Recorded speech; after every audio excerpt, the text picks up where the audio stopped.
Hello, I am Lavanya. Welcome to Yuvraj Infotainment channel. మనం దేనిపై ఎక్కువగా ఖర్చు చేస్తున్నామో తెలుసుకోవాలంటే ఏం చేస్తాం? మన దగ్గర బిల్స్ ని చూస్తే తెలిసిపోతుంది.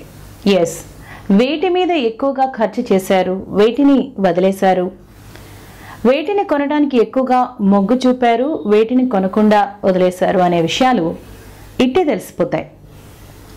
ఇప్పుడు మనం తెలుసుకోబోతున్నటువంటి విషయం ఏమిటంటే మన భారతదేశంలో మన ప్రజలు గృహావసరాల కోసం ఏ వాటికి ఖర్చు చేశారు, వేటికి అస్సలు ప్రాధాన్యమే ఇవ్వలేదు, వేటికి ప్రాధాన్యం ఇచ్చారు అనేటటువంటి విషయాలు చాలా స్పష్టంగా తెలిసాయి. Ministry of statistics government of India వారు ఒక సర్వేని నిర్వహించారు.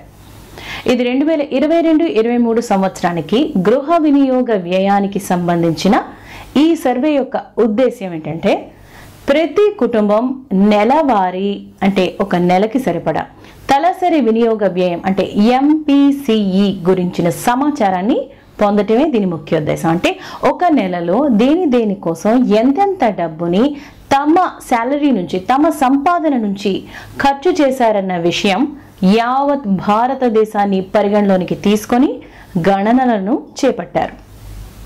ఇందులో ప్రధానంగా 5 విషయాలను ప్రముఖంగా ఇందులో ప్రస్తావించారు.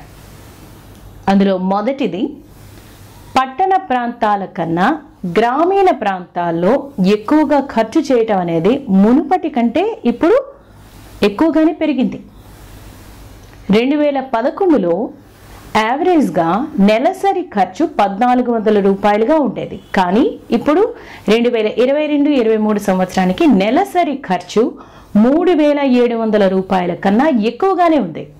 అంటే 164% పెరిగిందని చెప్పొచ్చు. అయితే పట్టణ ప్రాంతాల్లో కూడా ఖర్చు అనేది పెరిగింది.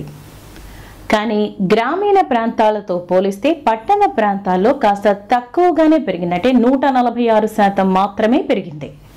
ఇక రెండవ ముఖ్యమైనటువంటి పాయింట్ ఏంటంటే భారతీయులు తాము తినే ఆహారం మీద ఖర్చు చేయడం అనేది తగ్గించేశారు. అంటే ఫుడ్ మీద చాలా తక్కువగా స్పెండ్ చేస్తున్నారు. దేశంలోని గ్రామీణ పట్టణ ప్రాంతాలు, రాష్ట్రాలు, కేంద్రపాలిత ప్రాంతాలు, వివిధ సామాజిక ఆర్థిక సమూహాలకు భిన్నమైనటువంటి ఖర్చుల ప్యాటర్న్స్ని గుర్తించారు. 2011లో 53% వరకు గ్రామీణ ప్రాంతాల్లో ఖర్చు చేశారు. కానీ ఇదే గ్రామీణ ప్రజలు 1996 ప్రాంతాల్లో 66% ఫుడ్కి ఖర్చు చేసేవారు. కానీ ప్రస్తుతం 46% మాత్రమే స్పెండ్ చేస్తున్నారు. అంటే తమకు వచ్చే ఆదాయంలో సగం కంటే తక్కువ మనీని ఫుడ్ కోసం ఖర్చు చేస్తున్నారు. ఇలా పట్టణ ప్రాంతాల్లోని ప్రజలు 39% మాత్రమే నెలకు ఫుడ్ కోసం ఖర్చు చేస్తున్నారు. ఎందుకని ఇలా చాలా తక్కువ మొత్తాన్ని ఆహారం కోసం స్పెండ్ చేస్తున్నారు అనే క్వశ్చన్ ఇక్కడ వస్తుంది. ఇక్కడ మనం ఒక విషయాన్ని అర్థం చేసుకోవాలి. మొదటిది, ఇండియన్స్ ఇదివరకటి కంటే కూడా ఎక్కువ మొత్తంలో ఆదాయాన్ని సంపాదిస్తున్నారు. ఎక్కువ శాలరీలు వచ్చినప్పుడు వచ్చిన మొత్తం సంపాదనలో రకరకాల వాటి కోసం స్పెండ్ చేయడం స్టార్ట్ అవుతుంది.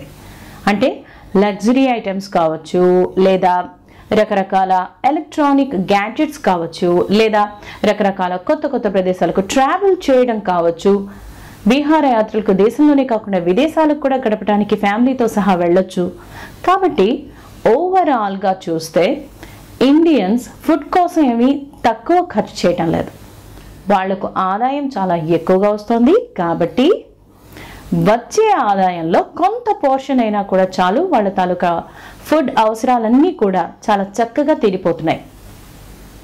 ఇక మూడవ ముఖ్యమైన పాయింట్ ఏంటంటే భారతీయులు ఎక్కువగా ఏం తింటున్నారు అనేది. తరతరాలుగా భారతదేశం పప్పు ధాన్యాలు, తృణధాన్యాలను ఎక్కువగా ఆహారంగా తీసుకునే కోవలోనికే వచ్చేది. అంటే పప్పులు, మినుములు, కొర్రలు, జొన్నలు, బియ్యం, గోధుమలు, సజ్జలు ఇలాంటివన్నమాట. గ్రామీణ ప్రాంతాల్లో 2011-12 డేటా ప్రకారం ధాన్యాలు 20%గా, పప్పులు 5%గా ఉంటే 2022-23లో ధాన్యాలు 10%కి, పప్పుల వినియోగం 4%కి దారుణంగా పడిపోయింది. గ్రామీణ ప్రాంతాలను తీసుకుంటే 2011-12లో ఒక కుటుంబం పప్పులు ధాన్యాల మీద దాదాపు 25% ఆదాయాన్ని ఖర్చు చేసేది. కానీ ప్రస్తుతం 2022-23లో 15%కి పడిపోయింది. సపోజ్ ఒక కుటుంబం యొక్క ఆదాయం 100 రూపాయలుగా అనుకుంటే దానిలో 25 రూపాయలు పప్పులు తృణధాన్యాల కోసం 2011లో ఖర్చు చేసేవారు. కానీ ప్రస్తుతం ఈ 22-23 సంవత్సరానికి కేవలం 15 రూపాయలను మాత్రమే ఖర్చు చేశారు.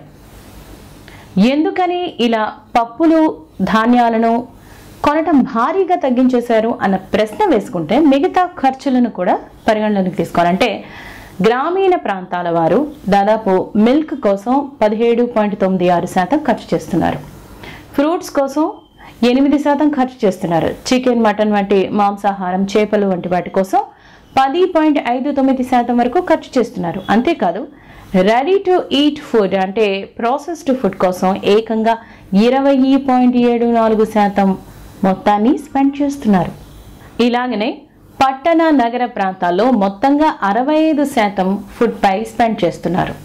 ఇందులో మిల్క్ 18.43%, ఫ్రూట్స్ 9.73%, మాంసాహారం 9.11%, ప్రాసెస్డ్ ఫుడ్ 27.16% స్పెండ్ చేస్తున్నారు. అంటే భారతీయులు తమ ఆహారంలో చాలా వెరైటీ ఫుడ్ని కోరుకుంటున్నారు. అంటే వారి ఆదాయం చాలా భారీగానే పెరిగింది, సంపాదన పెరిగింది, రకరకాల ఫుడ్ని తమ ఆహారంలో భాగంగా చేసుకుంటున్నారు. ఇది చాలా మంచి విషయమే. ఎందుకంటే మిల్క్, ఫ్రూట్స్, వెజిటబుల్స్ ఇవన్నీ కూడా మంచి న్యూట్రియంట్స్ని అందిస్తాయి. చేపలు, మాంసం, గ్రుడ్లు ఇవన్నీ కూడా మంచి ప్రోటీన్ కంటెంట్ని కలిగి ఉంటాయి కాబట్టి ప్రోటీన్ని అందజేస్తాయి. కాబట్టి ఒక రకంగా మంచి సమతుల్యమైనటువంటి ఆహారాన్ని తీసుకునేందుకు భారతీయులు మొగ్గు చూపుతున్నారనేది ఇక్కడ స్పష్టం. కానీ ఇక్కడ కాస్త ఆందోళన కలిగించే అంశం ఏంటంటే ప్రాసెస్డ్ ఫుడ్ని చాలా ఎక్కువ శాతం మంది తింటున్నారు. షుగర్స్ ఎక్కువగా ఉండే koalas, soft drinks, ready to eat food, packed food ఇవన్నీ కూడా మంచి విషయం కానే కాదు. ఇక నివేదికలో పేర్కొన్న 4వ విషయం ఏంటంటే భారతీయులు ప్రస్తుత కాలంలో ఎక్కువగా డ్యూరబుల్ గూడ్స్ని కొంటున్నారు. అంటే టీవీలు, ఫ్రిడ్జ్లు, వాషింగ్ మిషన్స్ ఇలాంటివి అన్నమాట. గ్రామీణ ప్రాంతాల్లో అలాగే పట్టణ నగర ప్రాంతాల్లో కూడా ఇదే ట్రెండ్ నడుస్తోంది. మొత్తంగా చూస్తే గ్రామీణ ప్రాంతాల్లో 1999-2000లో 2.62%గా ఉంటే 2022-23 నాటికి వివిధ ఉపకరణాల మీద ఖర్చు చేయటం 6.89%కి పెరిగింది.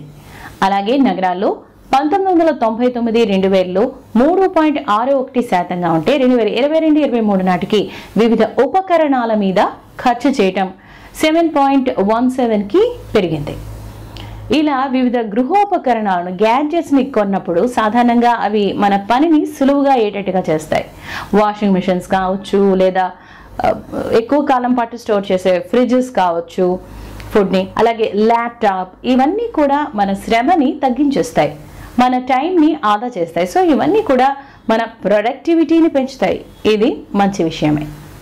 అయితే ఈ సర్వేలో ఉన్న 5వ అతి ముఖ్యమైన విషయం ఏమిటంటే గ్రామీణ ప్రాంతాల్లో పేదవారు అంటే దిగువ తరగతి ప్రజలు రోజుకి 46 రూపాయల కంటే తక్కువగానే ఖర్చు చేస్తున్నారు. సమాజంలో ఎగువ తరగతి ప్రజలు రోజుకు సరాసరిగా 250 రూపాయలు ఖర్చు చేస్తున్నారు. అంటే పేదలకు ధనికులకు మధ్య గ్రామీణ ప్రాంతాల్లో కూడా అంతరం అనేది చాలా దారుణంగా పెరిగిపోతోంది. అంటే భారతదేశంలో సమాజంలో పేదలకు ధనికులకు మధ్య ఎగువ దిగువ తరగతి ప్రజలకు మధ్య భేదం, అంతరాలు అనేవి పెరిగిపోతున్నాయి. ఇదే విధంగా పట్టణ ప్రాంతాలను కానీ తీసుకుంటే పూర్ పీపుల్, దిగువ వర్గాల వారు రోజుకి 67 రూపాయలను ఖర్చు చేస్తుంటే ధనికులు కనీసం అంటే మినిమం 700 రూపాయలను రోజుకి ఖర్చు చేస్తున్నారు. ఇక్కడైతే అంతరం చాలా చాలా ఎక్కువగా ఉంది. ఇది భారత ప్రగతికి అవరోధంగా మారనుంది. ఎందుకంటే ప్రభుత్వాలు చేయాల్సింది పేదలకు ధనికులకు మధ్య ఉన్నటువంటి అంతరాలను అంటే గ్యాప్ని తగ్గించాలి. కానీ పేదలు పేదరికంలో మగ్గిపోతుంటే ధనికులు మరింత ధనికులుగా మారిపోతున్నారు. ఇది దేశ నిజమైన ఆర్థికాభివృద్ధికి అడ్డుగోడగా మారనుంది.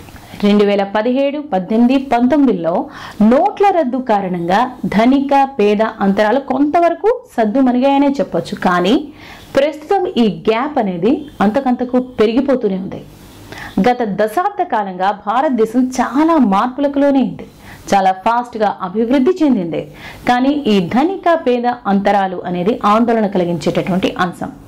ప్రస్తుతం వెలువడినటువంటి ఈ నివేదిక ప్రకారం గవర్నమెంట్ ఆఫ్ ఇండియా ఈ డేటా ఆధారంగా రాబోయే 5 సంవత్సరాల్లో ఎలాంటి చర్యలు, ఎలాంటి పథకాలు, ప్రణాళికలతో ముందుకెళ్లాలో నిర్ణయించుకోనుంది. ప్రజలు ఖర్చు పెట్టే విధానం మారింది, వారి జీవన విధానాలు మారుతున్నాయి. కాబట్టి ప్రభుత్వం ప్రజల ఆరోగ్యం, ఆర్థిక అవసరాలు, దేశాభివృద్ధిని దృష్టిలో పెట్టుకొని తగిన చర్యలను తీసుకోనుందనే చెప్పాలి. మీకు ఈ ఎపిసోడ్ నచ్చితే మీ ఫ్రెండ్స్కి చెప్పండి. యువరాజ్ ఇన్ఫోటైన్మెంట్ ఛానల్ని సబ్స్క్రైబ్ చేయండి, లైక్ చేయండి, షేర్ చేయండి. And thank you for watching.